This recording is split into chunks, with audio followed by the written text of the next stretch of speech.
One of my students was working through Unit 3 of the course and noticed a broken website link. This is fairly common as websites are updated, links change. So we're going to have to go into the content page and update the link. I'm going to navigate to the content page by clicking Content in the nav bar.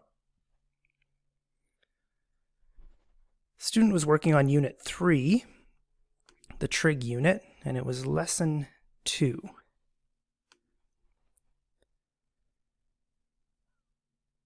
Right at the top of the page, there's a review div tag and a hyperlink to a website, this Khan Academy website. If I click that,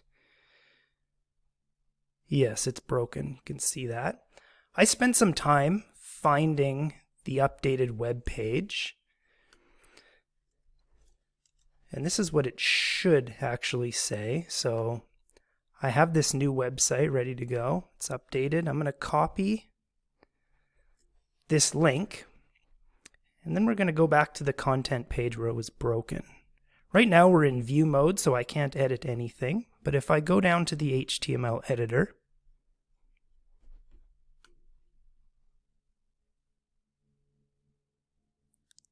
I'll then be able to click inside this div tag and actually update it. So it was this notes that was linked. If I highlight this notes and click the link, insert quick link icon, it has the title here, notes, and this is the old web address that was actually broken. So I'm going to delete this and I'm going to paste in the new web address. It's important once I've put that URL in that we click new window. We don't like when websites open in the same frame.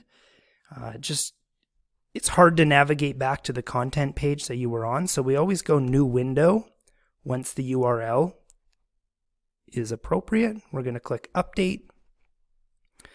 That should be updated. I'm going to hit save and close.